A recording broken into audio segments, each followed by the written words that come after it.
First, I'd like to say we have numerous elected officials here that have taken time out of their busy schedule to join us here today. So please give us a wave as I announce your name. And if I miss you, I apologize. We try to do this on the fly. But State Representative Mark Sylvia.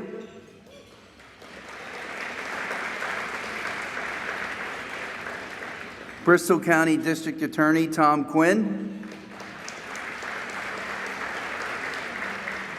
State Representative Tony Cabral. State Representative Steve Willett. Former Mayor John Bullard.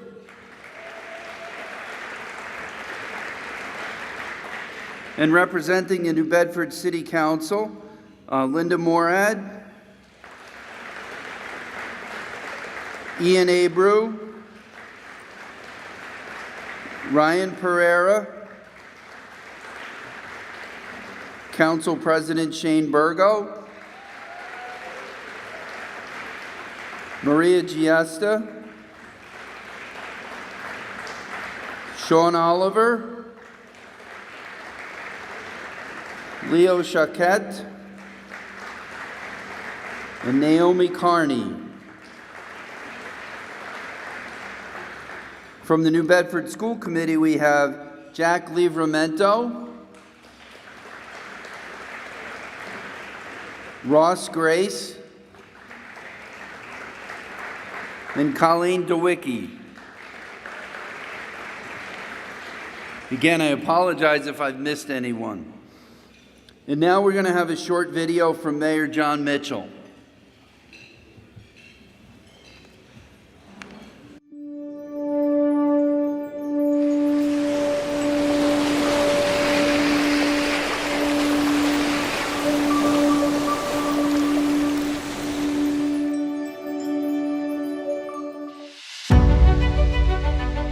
New Bedford is moving forward, breaking ground on new projects,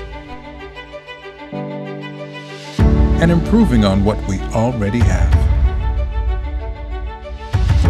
Connecting residents,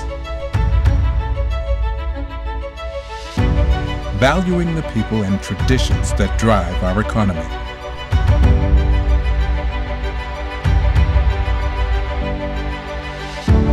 Looking to the future while honoring our past. Accelerating housing development. What's old is new again.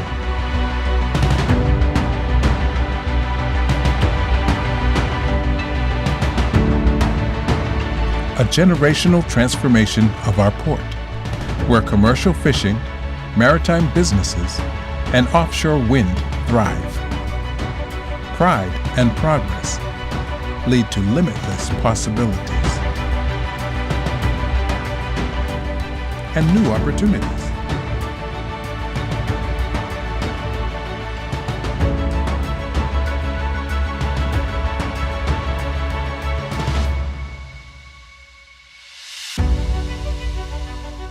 Investing in a safer city.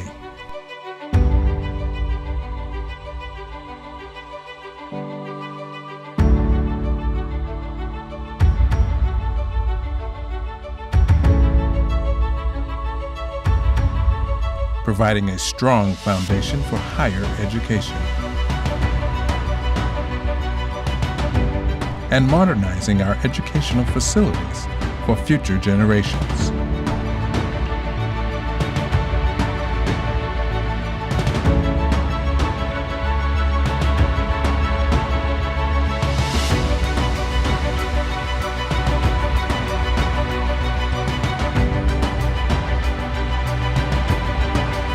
With all that New Bedford has to offer, we stay the course and continue to light the way.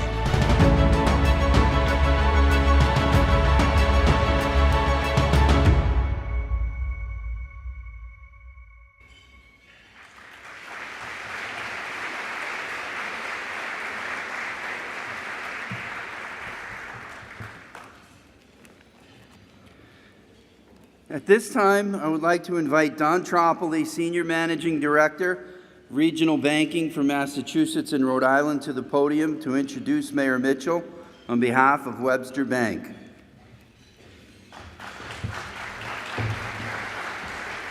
Thanks, Don. It's always great to see you. Thanks, Mike. Appreciate it. You should be right. Good afternoon, ladies and gentlemen, elected officials and business leaders. Like Mike said, my name is Don Tropoli, Senior Managing Director for Regional Banking for Massachusetts and Rhode Island for Webster Bank. Webster Bank is delighted to again be sponsoring, I think, 13 or 14 years in a row, the State of the City event here in New Bedford. We look forward to hearing from Mayor Mitchell on all the things happening to make Greater New Bedford a stronger, better community for everyone. Webster Bank was founded 90 years ago in the middle of the Great Depression. $25,000 to lend money to people to buy houses when home loans were pretty hard to come by. Fast forward to now, Webster Bank is over $75 billion in assets with banking centers from New York to Boston, and we're only on our third CEO. We've gotten to where we are by putting the customer at the center of everything that we do, and because of the commitment of our bankers. Just as an example, the 7 Webster bankers we have here today have a combined 100 years of service to Webster Bank and our customers. And I think that says a lot about the bank. I think it says a lot about our bankers. But I know we all want to get onto the program, so on behalf of all of us at Webster Bank, I'd like to thank Mike O'Sullivan and the staff of the One South Coast Chamber for all their hard work putting together such a great event. And I'd like to thank Mayor Mitchell for your leadership and commitment to the City of New Bedford for all of these years. I hope everyone enjoys the program. It's my pleasure to introduce Mayor John Mitchell.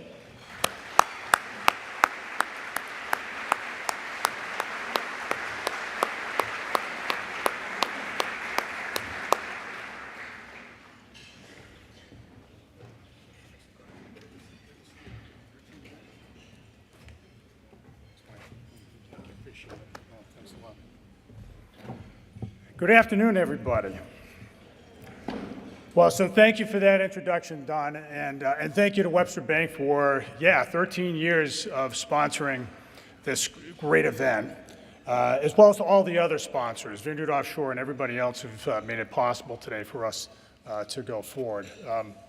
I want to acknowledge the City Council President Burgo, members of the rest of the City Council, school committee members, our state and federal delegations representatives Sylvia, Willette, and Cabral, District Attorney Quinn.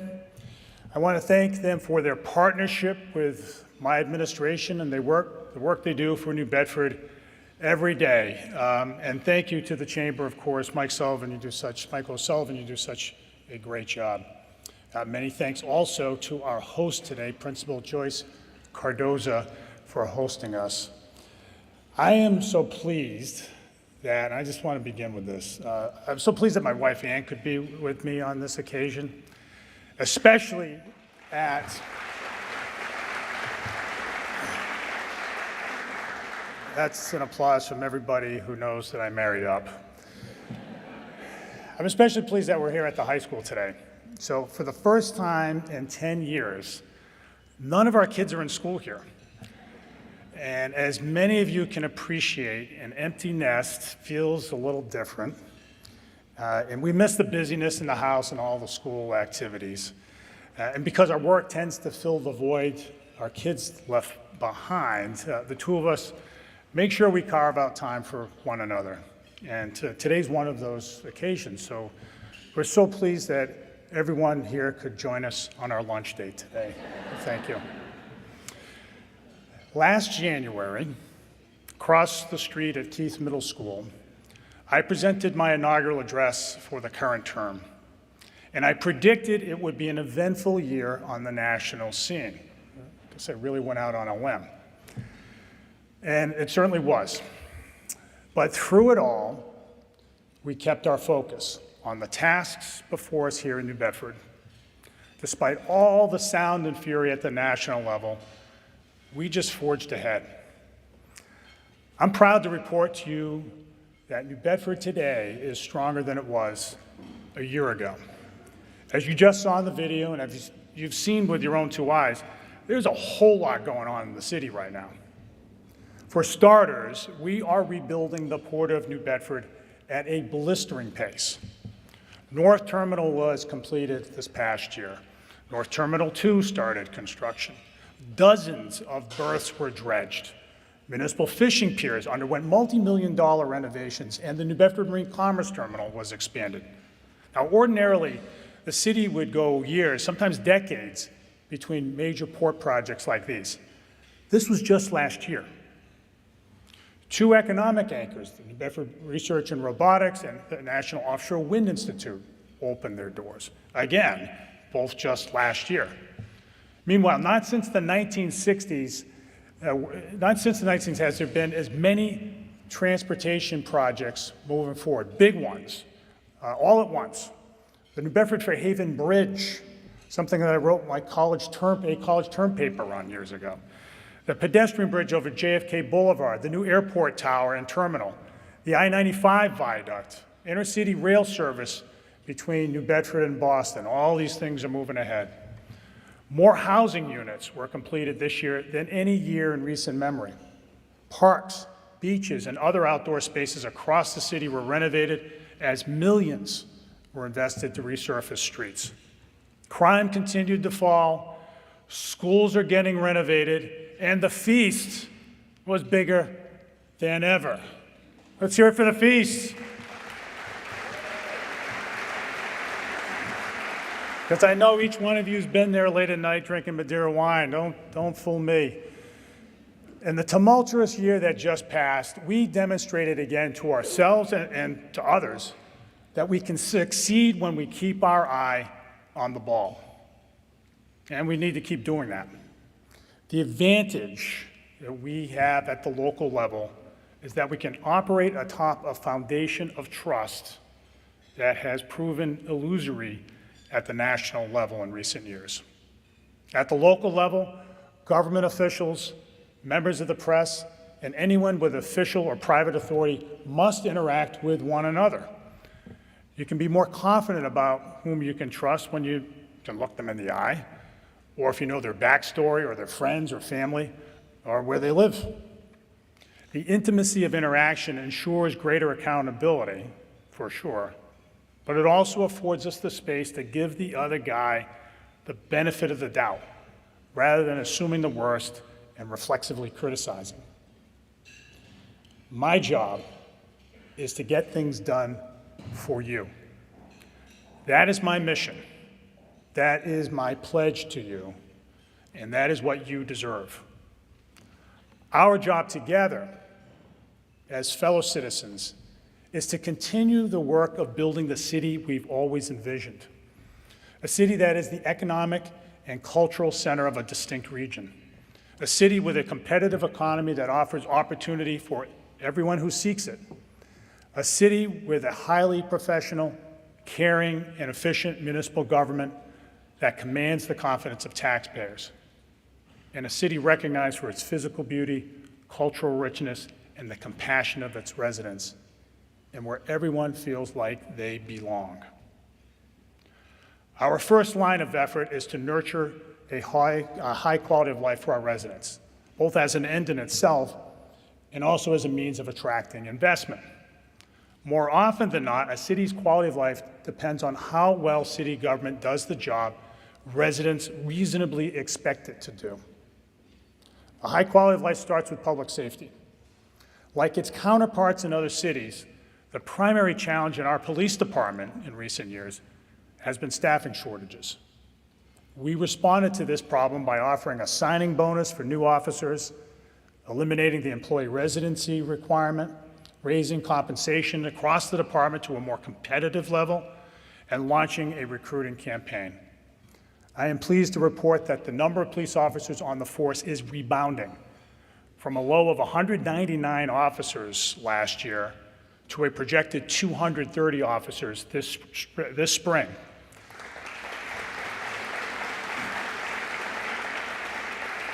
And that is within striking distance of what we actually need in our city. Building a modern police headquarters also will help us recruit with recruitment and retention.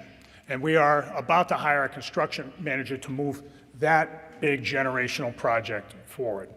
It's been over 100 years since the department had a purpose-built headquarters, and our office needed a facility, or built a purpose-built headquarters, and our officers need a facility that suits the demands of modern policing.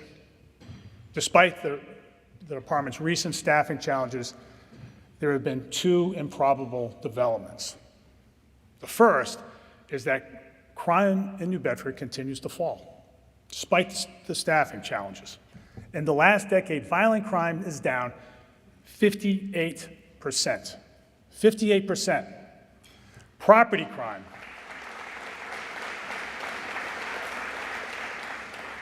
Property crime has fallen 54%. Now, there are many reasons for this progress, and some of it mirrors, though still exceeds, national trends. But it is fair to say that it wouldn't have happened if our police officers, along with DA Quinn's office, weren't performing as well as they are, and they deserve a lot of credit for that. The other major development to report is that Chief Oliveira continues to implement the reforms spelled out in the Hughes report from 2 years ago. And this is what's significant. Comprehensive department reviews are almost always undertaken in the wake of a scandal or some other crisis. It happened 30 years ago in New Bedford. And that's because reforming police departments tends to be difficult without a whole lot of external pressure. That's just the reality. In the absence of that, and despite the evident success of declining crime rates, Chief Oliveira initiated that review. And he did it for one reason: to make the department more effective still. And he's followed through with the recommendations which have included the modernization of police policies, revamping training, restructuring senior leadership positions, adopting body-worn cameras, and expanding the use of mental health clinicians, among many, many others. So Chief Oliveira is sowing the seeds to grow an organizational culture in the department that will make it effective in maintaining the safety of our residents and commanding their trust for years to come. I ask you to join me in saluting the Chief for not resting on his laurels and doing what is necessary to set the department up well in the long term. Of course, the police department doesn't do public safety work all on its own. And I want to thank our firefighters under Chief Kruger, who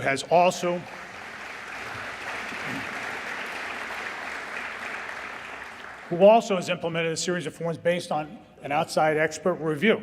We encourage outside input, and this is another example. In particular, our investments in fire prevention and education have helped reduce structure fires by 20% in the last 2 years. That translates directly into lives saved. That's a big deal.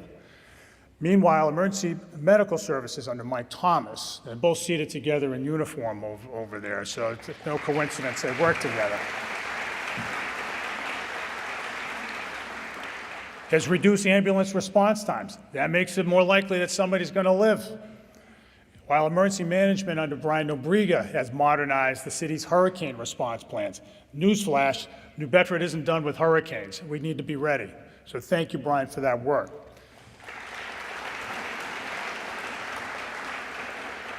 And their work is complemented in a big way by the Neighborhood Task Force under John Floor and Lindsay Carter Montero, and the efforts of Danny Romanowitz, Matt Silva, George Osler, and Christine Amaral, all of them together, whose enforcement of the building and sanitation codes has maintained accountability among absentee landlords in the city.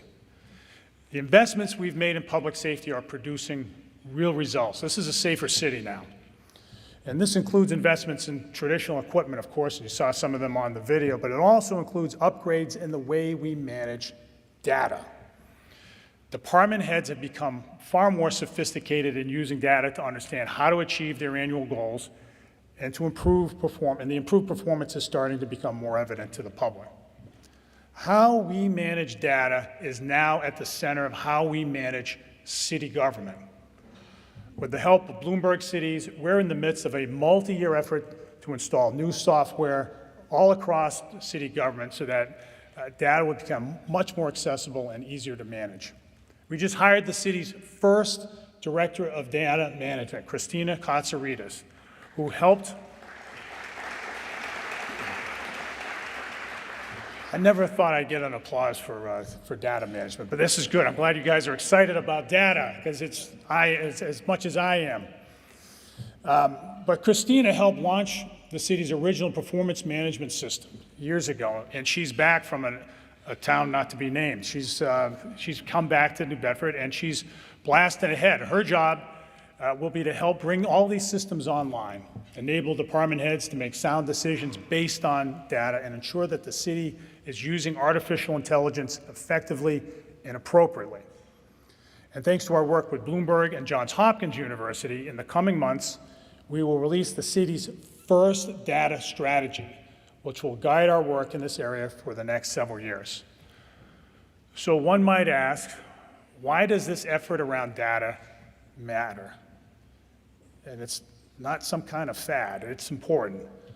The answer is essentially this: it will enable us to deliver better services and manage taxpayer dollars better. As residents are able also, and this is another important thing, are able to see more clearly what they're getting for their tax dollars, our utilization of data, if it's effective, will engender their confidence and trust, and we don't nearly have enough of that these days.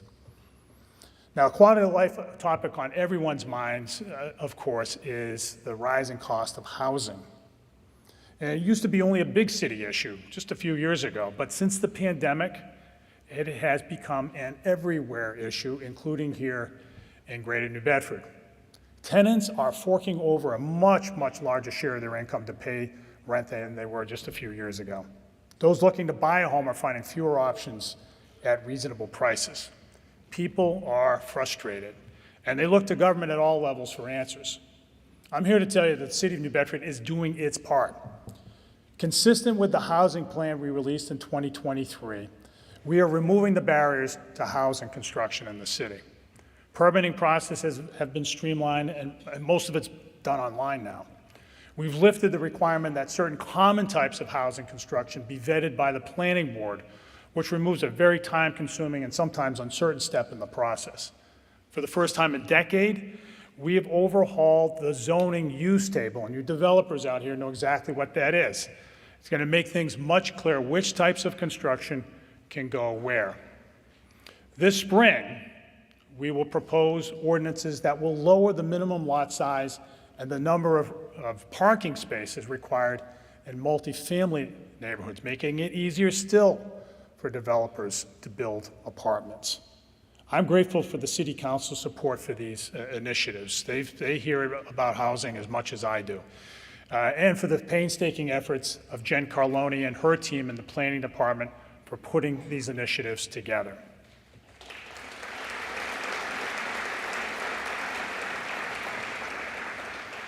Meanwhile, our housing director, Josh Amaral, and his team have recruited more developers and judiciously used ARPA and other programs for the extra funding some developers need to make their projects viable. Sometimes it just takes a little bit in the financing stack to get it done.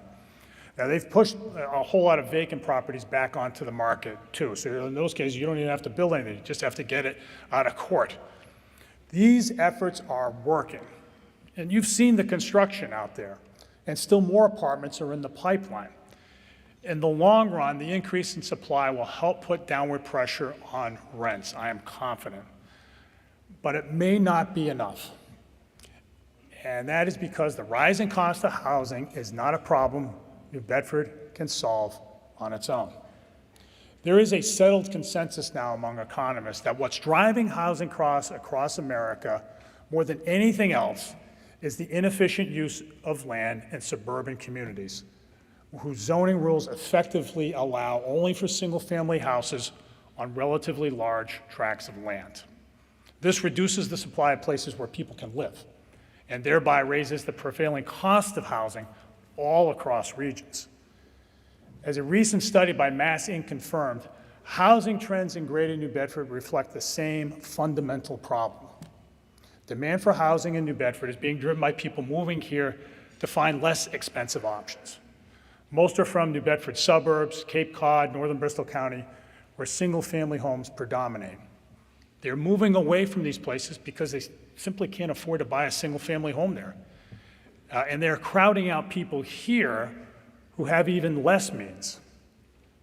For understandable reasons, suburbs in Greater New Bedford and beyond are not eager to loosen up their zoning requirements. But as I think most people would agree, the solution is not for New Bedford to bear the entire burden of housing of everyone in the region who can't afford to live where they came from. Poverty in Greater New Bedford is already concentrated in the city proper. And among other implications, this has the effect of straining city services. Housing policies in the suburbs that exacerbate income segregation are neither in the interest of the city nor the region generally, nor is it good for the people who are forced to move away from the places they cannot afford to live. Now, it may be that the state must assert more control over local zoning. The recently enacted MBTA Communities Act was a step in that general direction.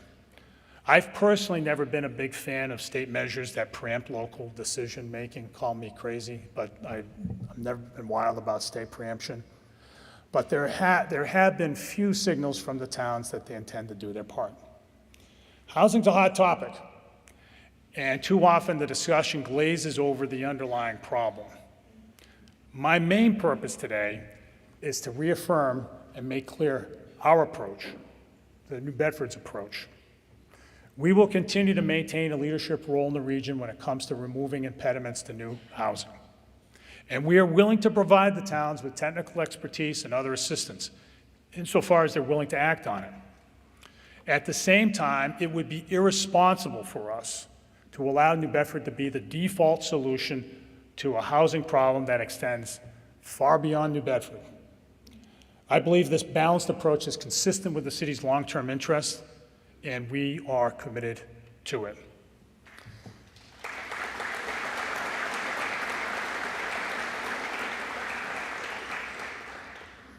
I don't mean to lay on a guilt trip to anybody who might live in one of those places. Don't get me wrong. I also want to be clear about something else, that we remain steadfast in our commitment to helping those who cannot find shelter. And we will continue to lead the Regional Homeless Services Network and relatedly the Greater New Bedford Opioid Task Force, which is ably directed by Stephanie Sloan. And to the organizations, I'll just say one other thing, and to the organizations who deliver basic social services to residents in need, housing and everything else, I recognize that we're entering uncertain times, and the populations who count on you are feeling even more anxious right about now. I want you to know that the city will remain your steadfast partner throughout, period.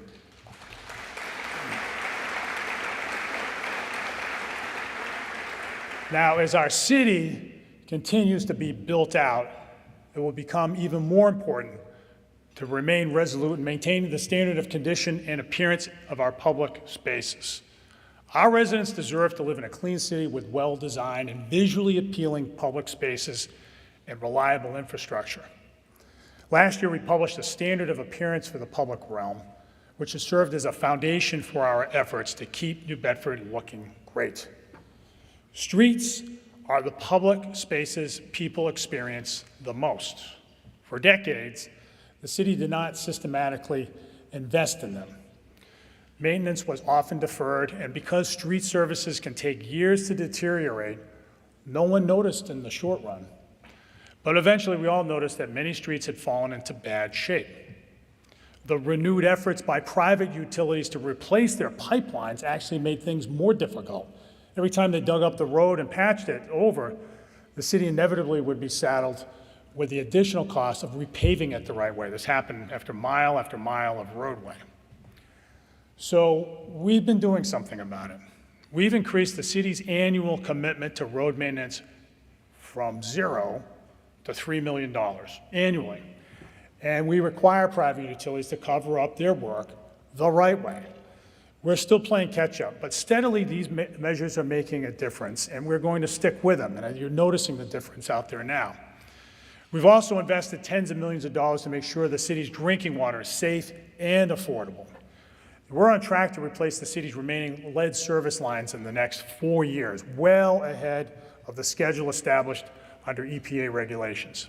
In 2023, the city began work on some $46 million in wastewater projects, and an additional $96 million will begin this year, which will help us reduce stormwater discharges into Buzzards Bay and make the city more resilient to flooding. A city's infrastructure is a vast machine, and Jamie Pond and his team at DPI do a terrific job in keeping it all running smoothly. And I want to just thank them and ask to give them a round of applause. They make a lot of it. They make so much happen in our city. And there's something else they do. They take care of parks, and well-kept parks are essential to neighborhood well-being. That's why we've been investing in them heavily, too. The list is long, but it includes the construction of the city's first regulation-sized soccer field at Dias Field. I was a football player, so I couldn't begin to kick a soccer ball, but there are a lot of people around here who like soccer, and this is going to be a fabulous field. Extensive stormwater improvements also at Buttonwood and Brooklawn Parks. A complete redesign of Ashley Park and the reconstruction of the West Beach Bathhouse. And again, that's just this past year. We also just planted our 5,000th street tree in the past decade.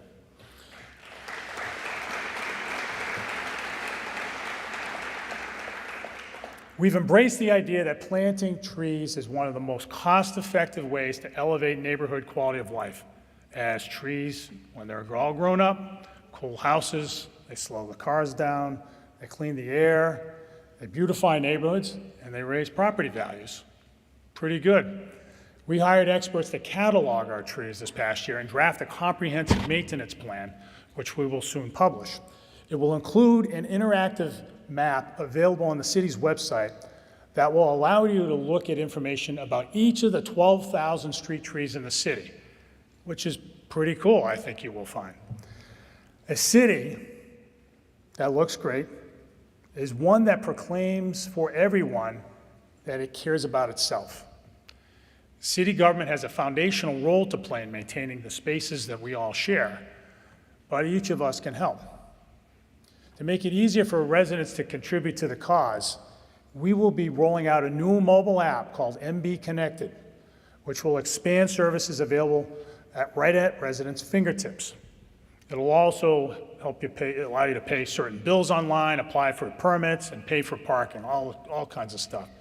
And look, just so we're clear, you'll still be welcome to come visit us at City Hall, but know that you'll be able to do as much of your business with city government from the palm of your hand in the very near future. Now, none of what city government does is possible if we can't pay our bills. And we're proud that we achieved and maintained the highest bond rating in the city's history, but money remains tight. We've made cuts, and city government is smaller and more efficient than it was 10 years ago, but it's not enough to close the gap in the long run. The drivers of our budget are the rising cost of employee pensions and health care and minimum school spending requirements. All of them are largely driven by state policy mandates and are projected to rise over the next several years. Meanwhile, the amount of state aid for municipal services and road reconstruction has not rebounded from their inflation-adjusted levels before the 2008 financial crisis and never came back. In fact, if the level of general purpose state aid had kept up with inflation since then, it would have had an enormously positive impact on the city's finances. But that, alas, is not the hand that we've been dealt in the last few years.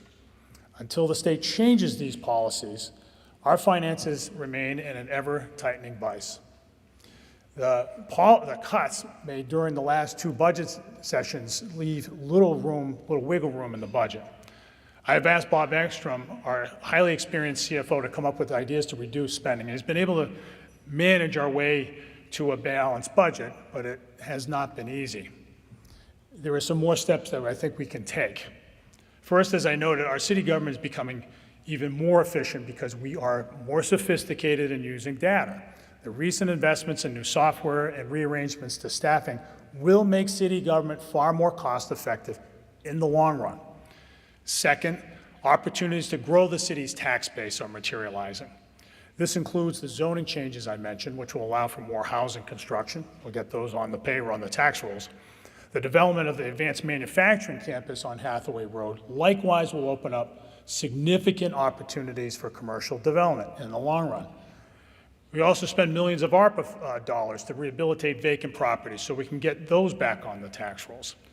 These efforts will help, and I'm committed to working with the council to find more opportunities to relieve pressure on the city's finances. I note that I will resubmit to the council a proposal to adopt a state law that allows a neutral arbitrator to resolve disagreements over health insurance between employee unions and the city.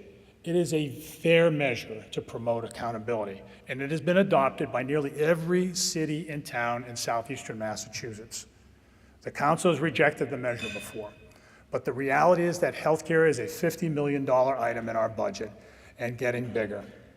I urge the council to give this proposal a thorough airing this time so that everyone can understand that we can get a better handle on the long-term cost of healthcare without compromising the quality of coverage our employees enjoy. Central to our city's quality of life is our ability to offer our city's children pathways to opportunity through our public schools. The New Bedford Public Schools are in a very different place than when the state placed the district under monitoring way back in 2011. In the last decade, there have been fundamental changes in the way it does business. It has become clearer in its purpose, transparent in its use of public funds, more accountable to parents, and focused on what matters, which is teaching and learning in every classroom. Like virtually every school district, we hit a wall during the pandemic. And the reality is that it has taken us longer than we anticipated to regain the momentum we had beforehand because of the learning loss, the student anxiety, and the chronic absenteeism, all problems faced by schools around the country, but they've been more acute here. Graduation rates have remained far higher than they were 10 years ago, but student academic achievement growth needs to accelerate. Superintendent O'Leary is very clear about this and doesn't allow anyone to use the pandemic as a handy excuse. He knows we owe our students a whole lot more than that. He, along with Deputy Superintendent Darcy Ongst, have put classroom instruction at the forefront of their efforts. And there is a heightened level of accountability across the system. The school committee's academic achievement subcommittee, which is a fairly unique body in higher ed, certainly here in higher ed, secondary ed in Massachusetts, and public ed in Massachusetts, backstops this work by creating a public forum in which principals are expected to account for the results in their schools. It's all out there. Although schools are gaining traction at different rates, some are really shining. 6 months ago, a leading national think tank, Education Reform Now, surveyed America's schools to discover why some were driving academic achievement despite significant challenges. Out of the thousands of schools in Massachusetts, the study identified 6 that were exceeding expectations in both English and math. 2 of the 6 were in New Bedford, the Taylor and Brooks Elementary Schools, which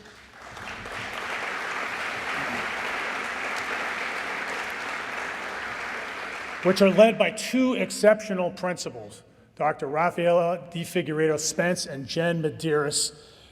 They are proof positive that strong principal leadership matters, and I'm so pleased they're here today. Why don't you stand up, both of you?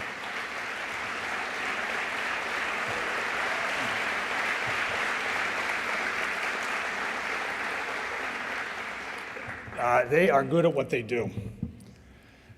Now, progress across the board will depend in part on reducing the number of students who are chronically absent. Principals have been bending over backwards to make schools a more welcoming place, and the school department has been going directly to homes to help families overcome whatever barriers there are to school attendance. And it's made a difference. All of the city's elementary schools are on track this year to return to pre-pandemic rates of attendance, which is really good. It has not been easy. But there's still work to be done in the higher grades. And honestly, when you get right down to it, it's the parents' job to ensure their kids are in school. So to the parents of chronically absent students, do your kid a favor. Don't accept their excuses to skip school. Now, I'm not discounting the anxiety that many children are experiencing these days. It's a real thing. But more often than not, the best way to deal with school anxiety is to have your kid show up. And you can tell them. One more good reason to go to school is that the school buildings themselves look better than they have in a long time.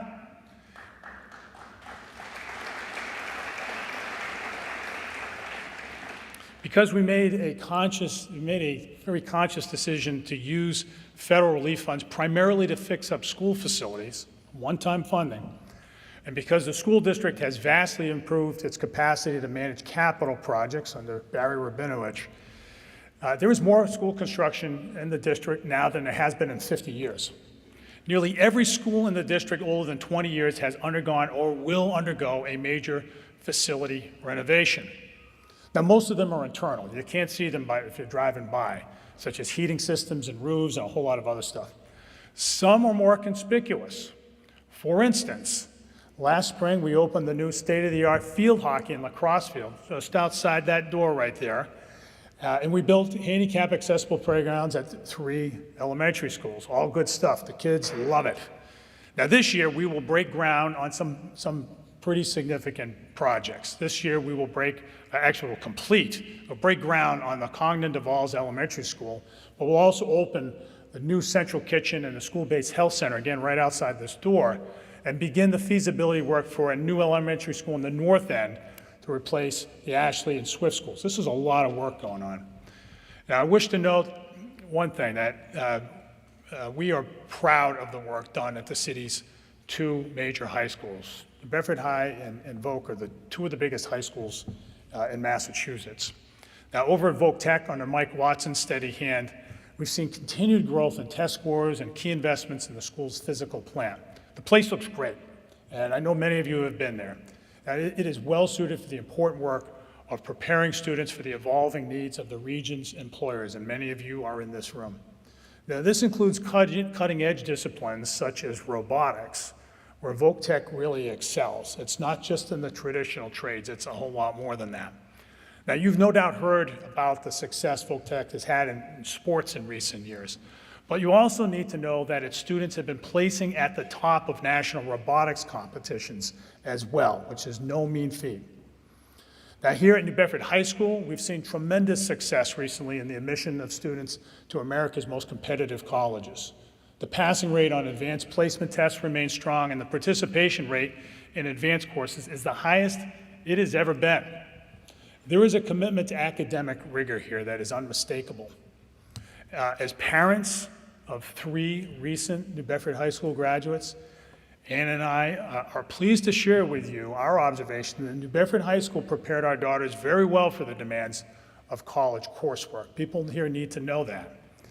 As mayor, I just want to thank all the teachers, administrators, and paraprofessionals for their commitment to activating the potential of every student in our city. Thank you very much.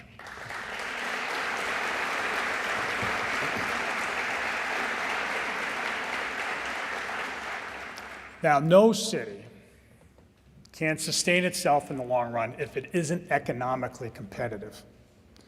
We in Greater New Bedford are competing in a global economy for investments and jobs, and if we don't compete effectively, those investments and jobs will go elsewhere, as our city has realized over its history, the hard way.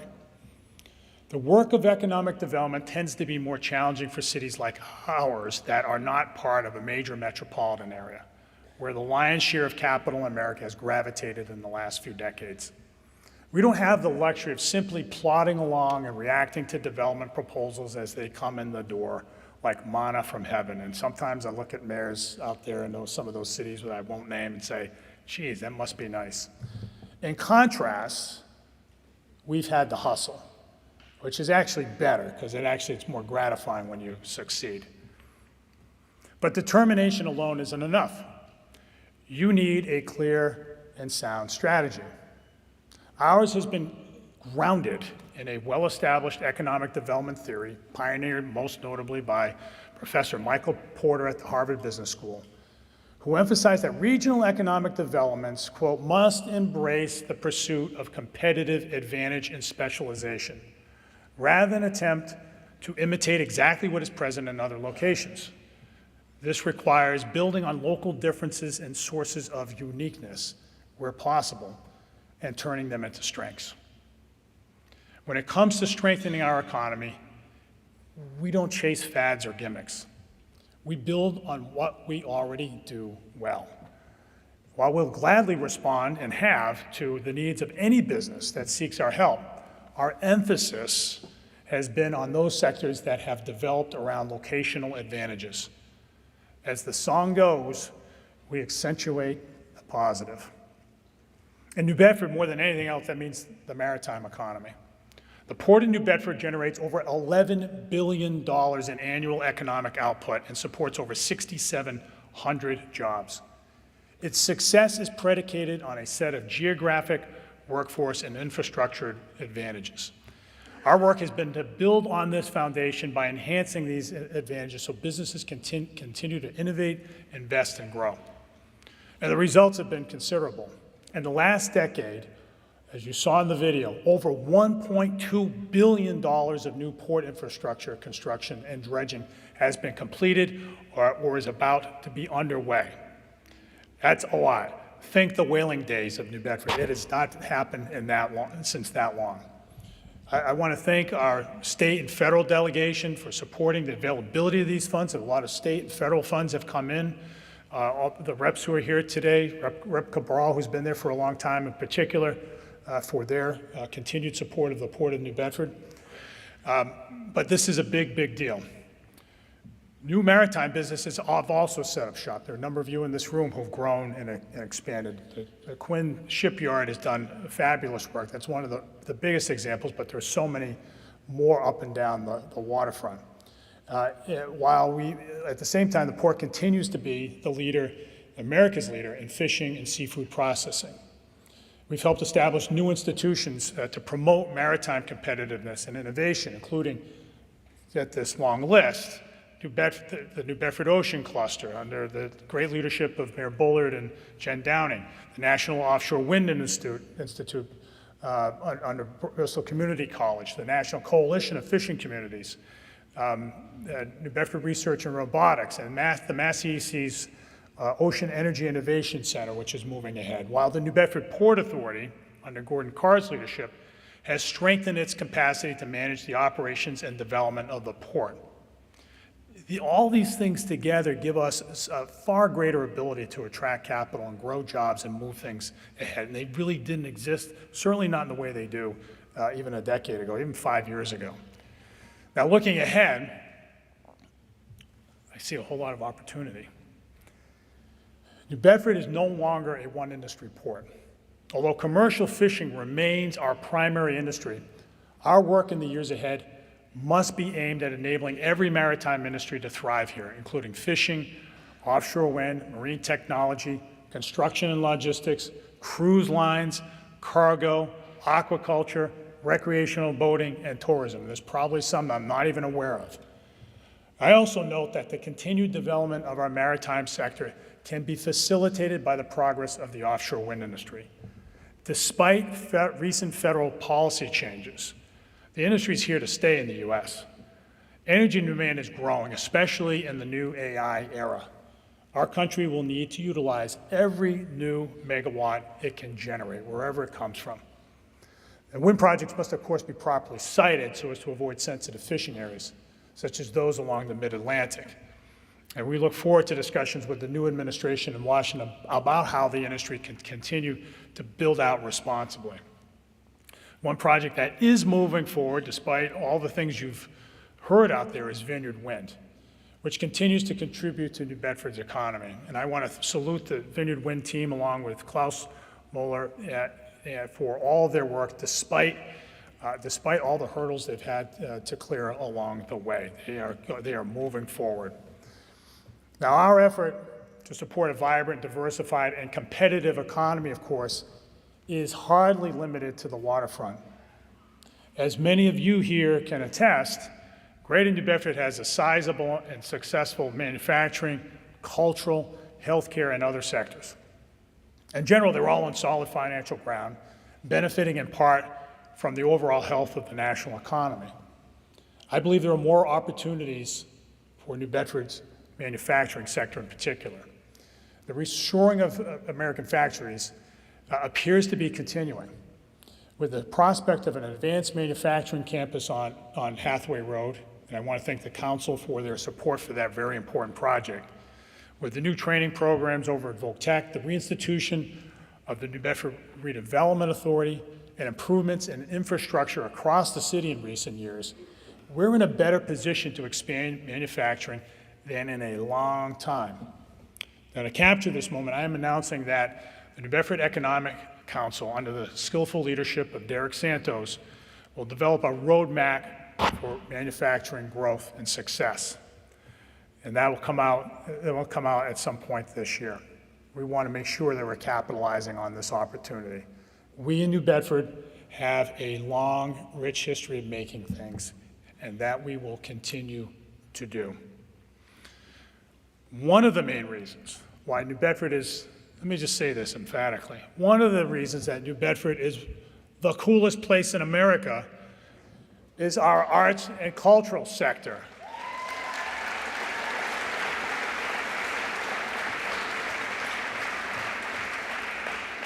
First off, it is a sizable facet of our economy, generating over $300 million annually.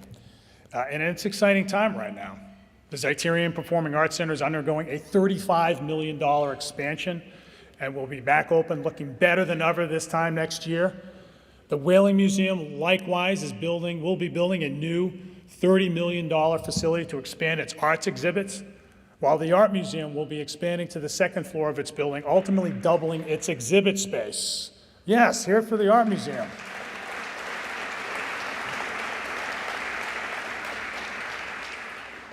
There's a lot else out there. The zoo, the Roadstone Stuff House, the James Arnold Mansion, and the Madeiran Heritage Museum all recently completed major renovations. With the guidance of our creative strategist, Margot Saulnier, she's got a following, yes. We've invested over $1 million in the last 2 years in seed funding for independent artists of every kind, and you see their stuff popping up all over the city. Now, I hasten to note that many of these investments were made possible by funding from the American Rescue Plan Act. Our main goal with ARPA funds was to encourage private investors for housing and other projects to compete for funding by having them pony up their own funds. And we also used ARPA dollars to match grants from federal and state government sources. That way, we could turn our allotment of ARPA funds into a much larger infusion into our local economy. Now that the ARPA funds are fully committed, I'm proud to say that altogether, our $82 million ARPA allotment will have leveraged an additional $270 million in outside funding. That's a big shot in the arm to our local economy, and that's exactly what we intended to happen. I'm grateful for the work of our federal delegation, which made the funding possible, and for the work of our city team, most especially Christina Connolly, Jessica Bailey, and Kate Miller, for their skillful management of the funds. The ARPA regs were complicated.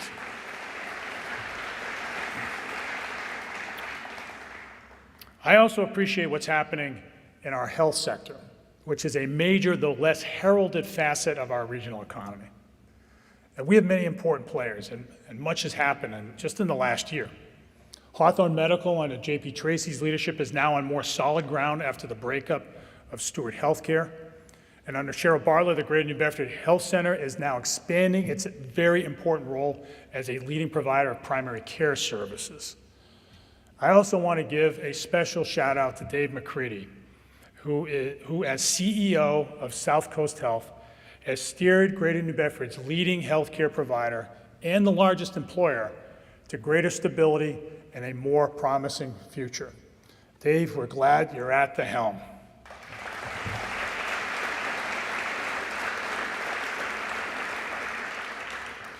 The New Bedford Regeneration Committee, led by Tony Sapienza and Maureen Armstrong, working with my administration, is now developing an overarching economic development strategy this year that will touch all of these sectors.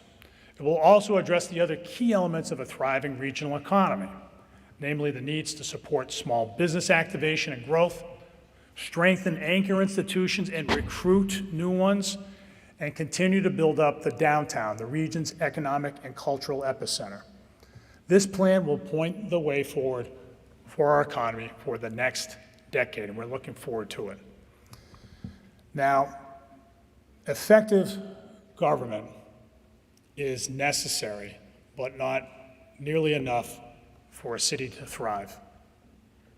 Our city, a city, sustains itself in the long run through the combined works of its people. Government is often the vessel of collective effort, but not always. The most successful cities are the ones in which private actors, residents, businesses, and associations, find ways to contribute directly to the greater good through their time, their talent, their treasure, not to serve themselves, but simply to make their city a better place.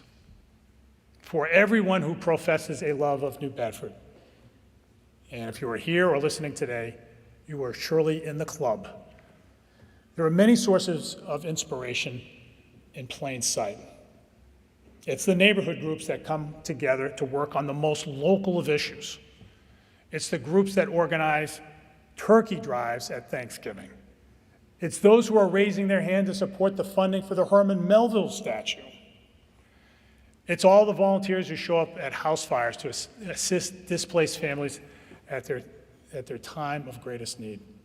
And it's the youth sports league coaches who stick with the program long after their kids age out. There are plenty of examples, whether it's out of pride, generosity, duty, or love, or all the above. When people step up and government plays a complementary role, great things can happen. I want to pay tribute today to one of New Bedford's most successful examples of civic initiative. This year marks 20 years that the volunteers at Operation Clean Sweep have been making our city cleaner and brighter.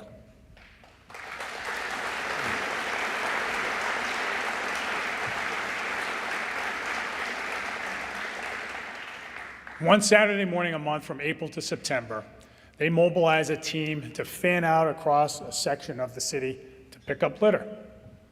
Now, one might ask, who in their right mind would decide to squander a beautiful Saturday in the summer to go pick up somebody else's garbage? Well, they don't get paid after all, and they're not trying to impress anybody. And they don't let themselves say, let somebody else do it. They take it upon themselves to get up and do it because they love New Bedford.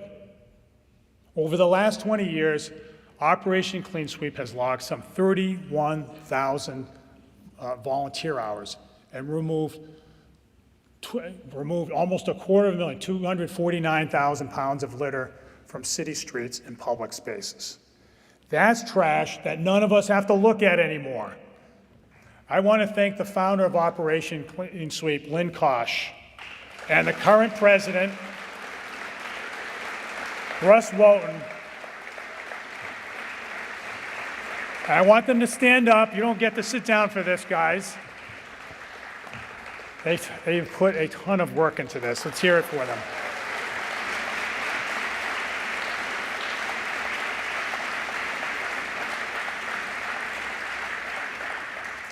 They have set a sterling example of how love of place can translate directly into tangible benefits for everyone. You guys have honored us by your works. Lynn and Russ and the volunteers remind us all that when you love where you live and act on that love, you can make it an even better place and improve yourself in some small way too. Thank you, everyone, and God bless our great city.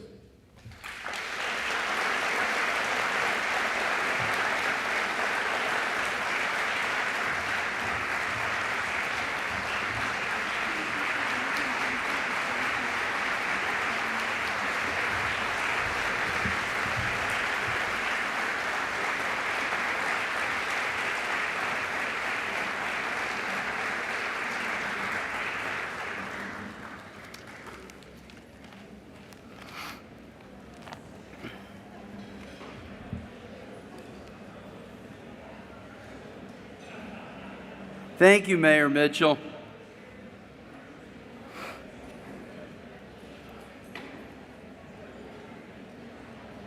Today's color guard and the students assisting in uniforms are members. I think I did that already. Telling you, these pages are jumping around on me today.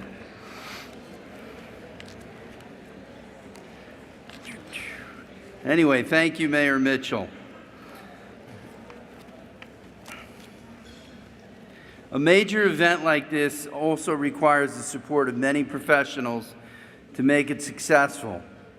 So we'd like to recognize a few others for their involvement today. The New England Showtime Productions for providing the tables, chairs, and linens today.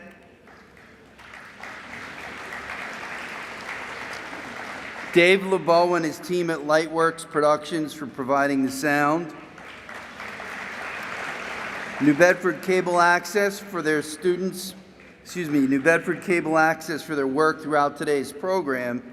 New Bedford High School students and staff for helping us today. LaFrance Hospitality for preparing today's delicious meal.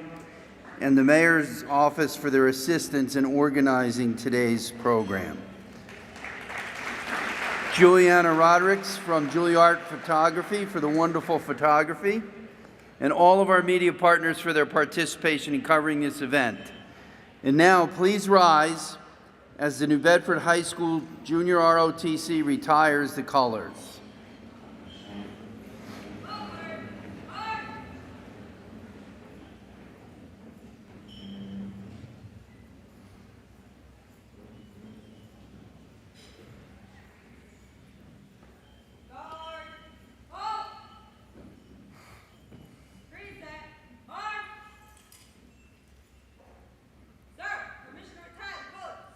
Retire the colors.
Thank you again for joining us this afternoon, and have a wonderful rest of your day.